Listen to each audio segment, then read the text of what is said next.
Reconciliation refers to the process of resolving disputes, conflicts, or differences between individuals, groups, or parties by promoting understanding, harmony, and the restoration of a positive relationship. So, kanang reconciliation nag-refer na siya sa kanang mag-resolve sa mga conflicts or differences between sa group or sa individuals or sa both parties. So, reconciliation mag-occur na siya in various contexts, including personal relationships or family or workplace, kung sa manang mga conflicts, and even sa international diplomacy. Is a formal dispute resolution method in which two or more parties agree to submit their conflict to an impartial third party known as an arbitrator or arbitration panel. Usually, as arbitration is ka party nga nag-agree sa nga i-submit ang ilang pinag-awayan or ilang conflict sa usa ka arbitrator or ilang arbitration panel. So ang kaning arbitrators are typically experts, and then sila ang naga paminaw sa both sides sa mga reviews and evidences or mga decisions nga galing sa both parties. Key differences between the two parties. For one, objective reconciliation. So sa reconciliation, ang objective nila or primary objective nila is to restore and improve relationships between the two parties na na-involve sa mga away-away. So mag-focus sila sa pag-understand, empathy, and finding common ground. Well, ang kaning arbitration's objective is it is a legal process na wherein ang arbitrator or arbitration panel makes a final determination or silang magbuhat sa final na determination based sa ilang mga nakuha na evidences and arguments na na-present. Number 2, nature of resolution. Sa reconciliation, na focus siya nga ma-achieve ang ilang tagsa-tagsa or kung sila duha nga nag-agree, mutually agreeable solutions nga i-address ang ilang mga concerns of needs sa both parties. So it involves compromise. Then sa arbitration is results and ang decision is made by a third party, so which is legally enforceable. So it may not necessarily aim for a compromise, but instead provides a clear resolution to the dispute. Number 3, process. So sa reconciliation, process nila is informal and nag-focus sa open communication, dialogue, and understanding. So dali ma-involve ang discussions, mediations, and negotiations, while ang arbitration is formal and structured process with established rules and procedures. So dali na siya yung rules and procedures. So of course sa process naman so siya sa rules and procedures. So it resembles a mini trial, including the presentation of evidence, ng mga witness, testimony, and legal arguments. Number 4, decision maker. Sa reconciliation is the parties involved themselves are typically responsible for each agreement. So there may be may mga mediators or facilitators, pero ang ultimate decisions is mag-base gyapon siya sa mga disputants. Well, ang kaning arbitration is the arbitrator or arbitration panel makes the final decision based on the facts and law. Well, ang kaning sa reconciliation is ang disputant sa masunod, but ang kaning sa arbitration is ang mga arbitration panel ang masunod. Binding versus non-binding. Reconciliation agreements are typically non-binding and rely on the goodwill and commitment of the parties. So mag-agree rin siya mag-follow rin siya sa mga solutions na natag. And then sa arbitration awards are binding and enforceable by law. Parties are legally obligated to comply with the arbitrator's decision. Number 6, confidentiality. So the reconciliation is ang level of confidentiality magdepende ra jud sa kanang kung mo-agree ba ang nasasakdal or sa ba. So it can be private or informal. So nara silang decision or kung gusto ba silang private. or it can involve more public discussions depending on the circumstances. So, kaning arbitration proceedings are generally confidential. So, diri confidential din siya tanan. They are conducted behind closed doors. Okay, so sa room, and the details of dispute are not typically made public. So, the arbitration is dili siya pwede nga igawas. So, private din siya arbitration or conciliation na sa disputants kung nasa tao or nasa kuan kung gusto ba siyang i-private or i-public ang iyang kaso. So, good morning. I am John Paul Villareo. So, when reconciliation is most appropriate? So, personal relationship, reconciliation is often ideal for conflicts within families, friendships. So, ang reconciliation daw is, kuan ni siya, muna siya ang mag-rebuild o mag-restore sa relationship. For example, mag-away mo sa imong mama, papa, imong uyab, anak. With the help of reconciliation, ma-build o ma-restore yung relationship o balik.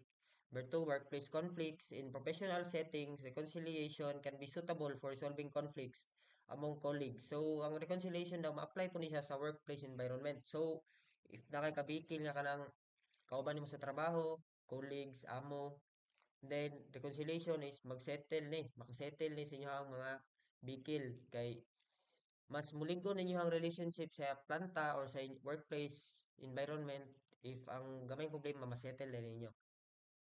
Number three, community or neighborhood disputes. When disputes arise within community or neighborhood such as noise complaints or property boundaries issues, reconciliation can be promoted understanding. So, ang reconciliation daw is ma-apply po niya. For example, nireklamo kasi mo silingan kay Saba, not knowing nga nagsaba-saba to sila kay nag-videoke kay naday event. So, with help reconciliation, mas magsinabtanay mo ba sa usag-usa. Number four, small business disputes. In a small business settings, particularly in partnership, so ma-apply po ng reconciliation. For example, nagbikil mo tungod sa investment, liabilities, assets sa imong kakorpo. So, ma-restore po sa reconciliation na. Number five, non-legal disputes. So, ma-apply po ng reconciliation non-legal disputes. For example, dili importante ba? For example, borrowed items sa imong mga amigo, with misunderstanding sa imong silingan. So, with the help of reconciliation, ma-apply po niya mga non-legal disputes. When arbitration is most appropriate, so complex legal matters, at kanina arbitration is a procedure ni siya in which dispute is submitted by agreement of the parties to one or more arbitrator who make binding decision on the dispute. So, for short, ang arbitration is legal process ni siya. So, ma-apply ang arbitration sa legal matters. Number two, business contracts. Ma-apply po ang arbitration sa legal contracts. For example, kanang mga away-away sa mga kontrata na.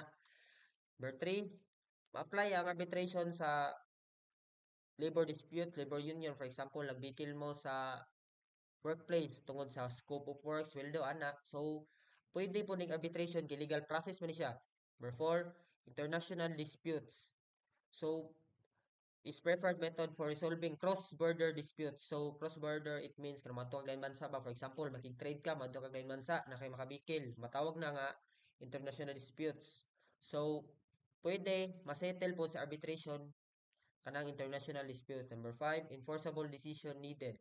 When parties require a legally binding decision that can be enforced by the court, arbitration is a better choice. So, for example, ang both parties is ang nagdesisyon sila kaso is court, so ang best choice is arbitration. Kay arbitration man legal process siya, while reconciliation is pwede siya verbal nga isettle niyo dayon ang problema ana.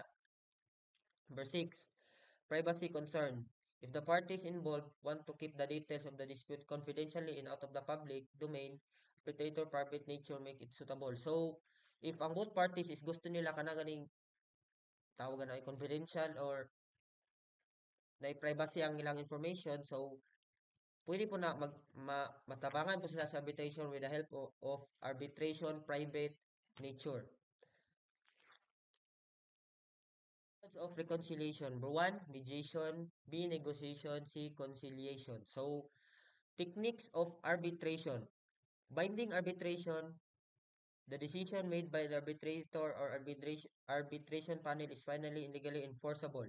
This means that once the arbitrator issues an award, both parties are obligated to abide the decision. So, there is a binding arbitration is ang arbitrator daw is nag-decide na or na-bind na ang kana ganing murag nakuha na ba kanang na-settle na or nanay mga regulation nga gihatag.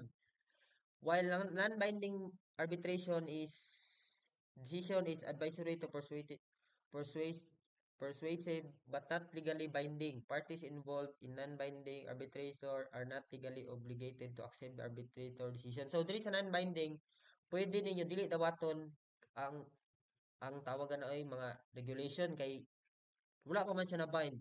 Non-binding arbitration pa man siya. So, when each type of arbitration is appropriate, binding arbitration. So sa contractual agreement, binding arbitration is often appropriate when parties have a contractual agreement that includes an arbitration clause. So what is arbitration clause? Mo ni siya ang contract that requires the parties to resolve their disputes through arbitration process. It means nga ang arbitration clause is legal process gyapon ni siya.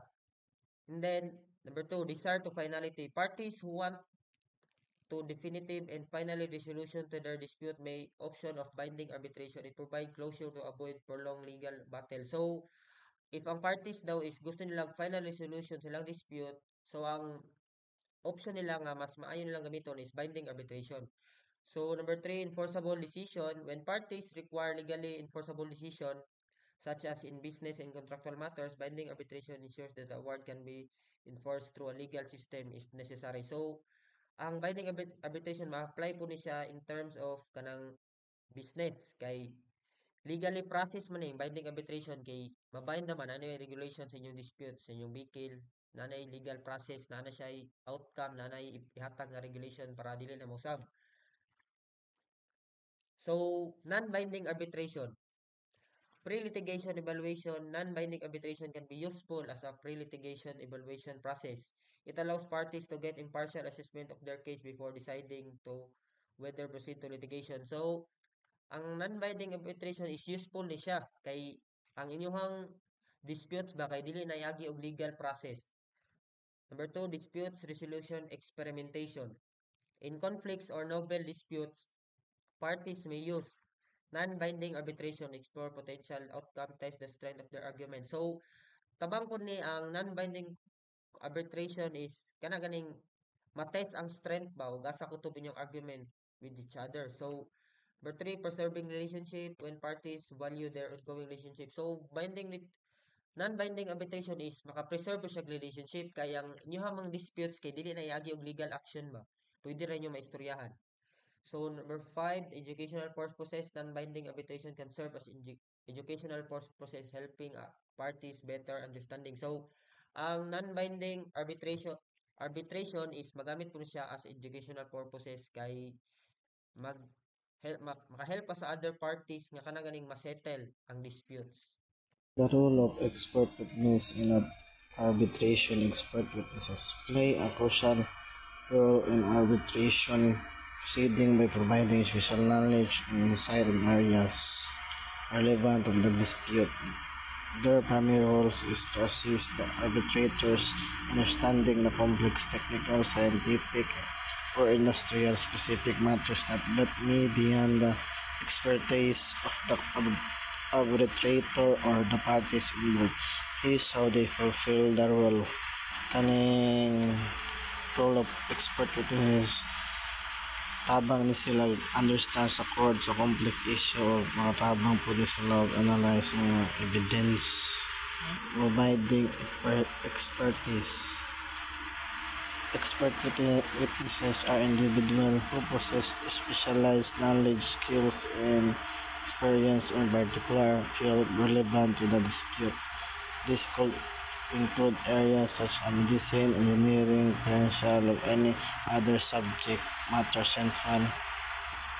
central to the case. Providing expertise, tabang nila sa judge o juries ma-understand cases, offering objective opinion. Expert witnesses are expected to provide impartial and objective opinion based on their expertise They should not advocate for the interests of their parties, but instead offer balanced and factual insight and offering objective opinion. Expert witnesses ay matag slag mga insight nila o mga opinions nila. Testifying at hearing. Expert witnesses may be called upon and testifying during arbitration hearing. They present their finding, analysis, and opinion to the arbitrators and may be under cross-examination by opposing parties and testify at hearing.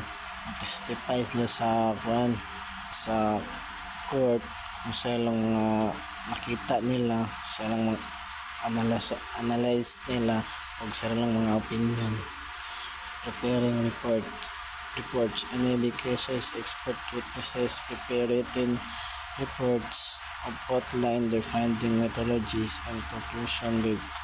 This report serve as valuable reference for the arbitrators and opposing parties. And preparing report and what's love reports sa ilang mga conclusion nila kung saan nakita nila.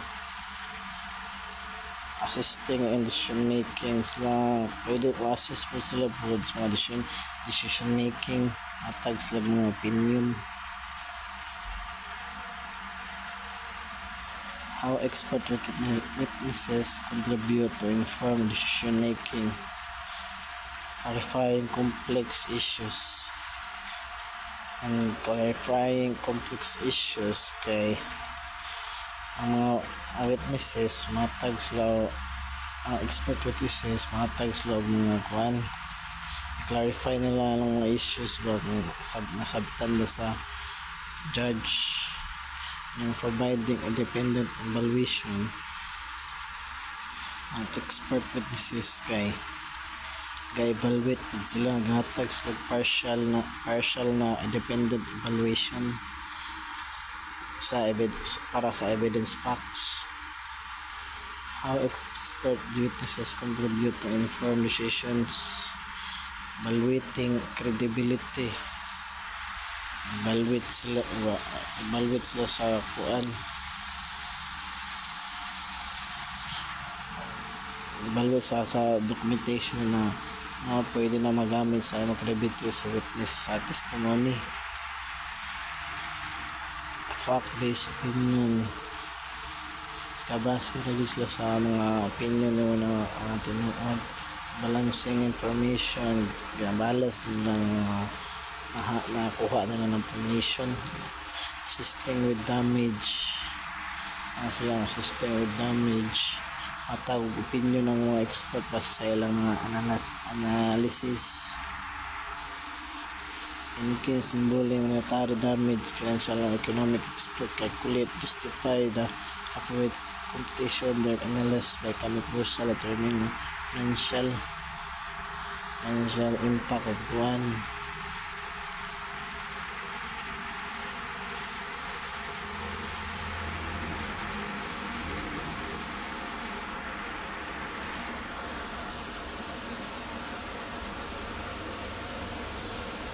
The importance of documentation in arbitration. Documentation plays a pivotal role in arbitration proceedings for several reasons. Establishing fact, mga facts na din lang pangpaano, kaya pwede may mag-facts ang documents, contracts, emails, financial records, mga reports. Pwede siya ma-serve sa may mong concrete evidence. Supporting claims parties. Supporting claims kay pwede ka mo suporta gamit ang mga documents para matipensahan yung may mong suportaan. Clarifying complex issue. Balik lang na siya, evaluating credibility. Evaluate sa mga credibilidad mo sa matabang mo. Calculating damage. calculating damage kay makuha naman siya, magamit din siya kung nanay ma-involve na monetary kanang kwarta, nanay ma-involve kwarta. Auto things that effectively review and present documents, collect and organize the documents. Kolektahon niyo mga documents, organize mo para mawala. Review for relevance. Review nimo kung nabay pare-pareha. Authenticate the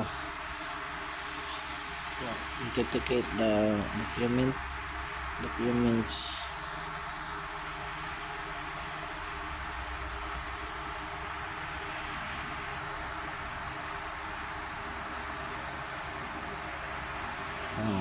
Tinuod ba ang dokumento, patunayan nimo. Prepare document list. Magkuhan mo gagawin kung prepare na kadaan sa mga document na listahan. Consider expert opinion. Consider yun na expert witnesses sa ilang mga opinion yun. Present documents clearly. Dapat presentable mo mga dokumento sa butable. With prepared for cross-examination, dapat prepare ka kung i-interrogate ka. Maintain document integrity, maintain ang documents tinuod. Follow arbitration rules, follow nyo ka sa mga bukuan sa mga arbitration rules. And that's all. Thank you.